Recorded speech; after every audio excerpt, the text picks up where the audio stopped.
Esse aqui é o Firme na Luta, mais um instrumento do mandato da deputada Luciana Santos de prestação de contas para você que acompanha o nosso mandato, que votou na deputada Luciana Santos e que é representado por ela aqui no Congresso Nacional.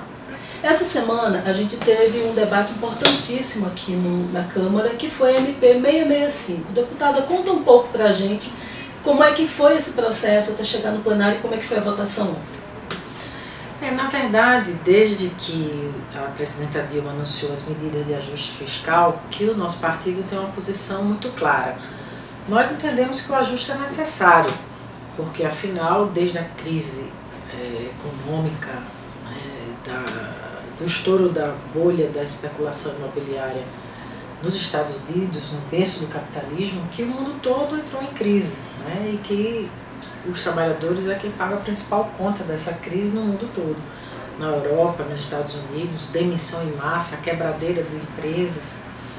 E o Brasil conseguiu resistir a essa quebradeira graças a medidas anticíclicas que foram tomadas desde o período de Lula, porque a crise foi em 2008, ainda era o presidente Lula que estava no comando da presidência da República.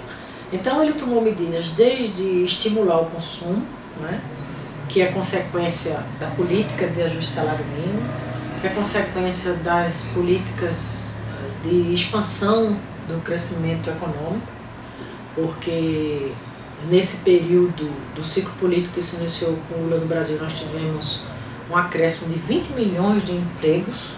Se você considerar e comparar com o período de 1985 até 2002, nós vamos ver que quase que foi o dobro de empregos que foram criados, mais do dobro, porque nesse período de 85 a 2002 foi 8 milhões e meio de empregos gerados, nesse período de 85 a 2002.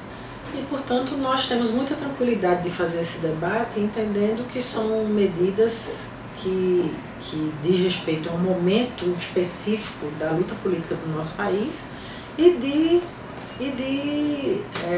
retomada das iniciativas que estão paralisadas em função do esgotamento das medidas anticíclicas que foram tomadas. O governo chegou num período que não tem mais o fluxo de caixa, que não tem mais recursos financeiros, porque teve que fazer desoneração da folha para resistir à crise, que consumiu 50 bilhões de reais do Tesouro, não parou as obras do PAC, e fez investimentos do Minha Casa Minha Vida. Tudo isso foram investimentos que impactaram no tesouro do país e que hoje nós temos que ter um ajuste para poder garantir a continuidade desses projetos e desses programas, como Bolsa Família e tantos outros projetos de inclusão social e de acréscimo de poder de compra do trabalhador e do emprego, da política de emprego, que foi o que garantiu, inclusive, a vitória do nosso projeto político,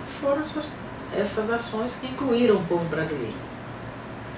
O nosso debate sempre foi o seguinte: apesar de nós reconhecermos que é necessário um ajuste, nós sempre debatemos que ele precisava atingir o andar de cima, precisava atingir aqueles que historicamente têm gordura para serem atingidos. Então nós debatemos desde a taxação do mercado financeiro, como é, por exemplo, a contribuição sobre os lucros, ou o imposto sobre fortunas. Só o imposto sobre fortunas geraria a mesma receita das duas medidas provisórias, porque se calcula que um imposto sobre fortunas nós arrecadaríamos para o país de 18 a 20 bilhões. E a medida provisória vai resultar nisso, Então, nós sempre debatemos isso. Achamos que a 664, que ainda vai ser votada na semana que vem, ela também era regressiva, ela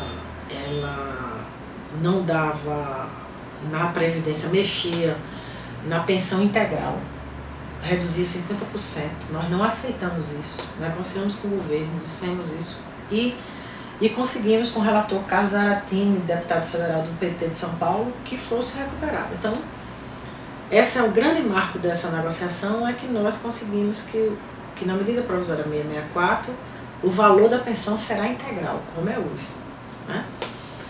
Na 665, que foi votada ontem, são três questões: é o seguro-desemprego, o abono salarial e o seguro-defeso. O seguro-defeso são recursos para os pescadores, que passam um período que não podem pescar, e o governo brasileiro decidiu proteger os trabalhadores, os pescadores do nosso país com seguro-defeso. Então, também foi superado, o seguro-defeso está assegurado. O abono salarial, houve também um avanço, porque reduziu a carência, que era de 1 para 6 meses, passou para 1 para 3 meses. E nós, então, discordamos até o último momento na construção política com o governo do seguro-desemprego, em que pese o projeto de lei que foi para votação não é o mesmo de origem, melhorou, porque antes a proposta era que o trabalhador só poderia receber o seguro-desemprego depois de 1 ano e meio de contribuição durante 24 meses. E agora eles reduziram para 1 ano. Então, em 1 ano, se você contribuiu durante 12 meses, você tem direito ao seguro-desemprego.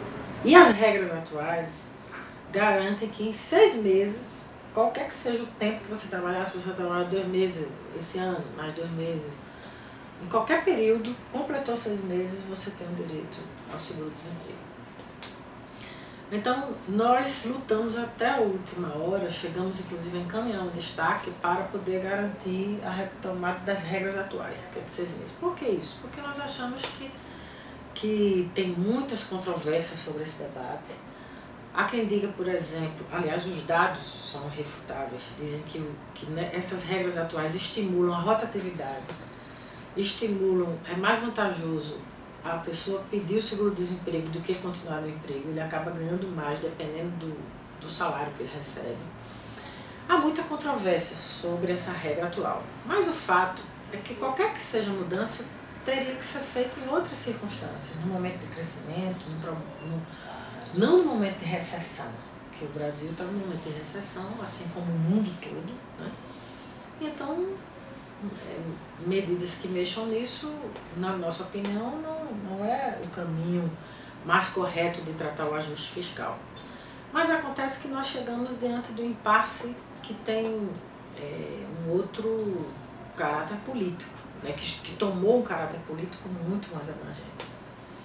Então, derrotar a presidenta Dilma num momento como esse, né, por mais que a gente discorde do roteiro, né, adotado, seria uma derrota política por nosso projeto, né, político para o país. Então, a posição do PCdoB foi uma posição eminentemente política, né, de defesa do governo brasileiro. E vamos continuar, óbvio, debatendo as mudanças, porque, em contrapartida, nós estamos cobrando do governo um compromisso de campanha da presidenta Dilma para votar o fator previdenciário. A presidenta criou um fórum de negociação dos trabalhadores, que nós apostamos nisso, porque foi através desse fórum que se criou a política do ajuste do salário mínimo. E a luta continua. Nós temos convicção do caminho que nós tomamos, né, que o ajuste é necessário, mesmo que nós discordemos do mérito, mas entendemos que era necessário a posição de defesa do ajuste em função da governabilidade.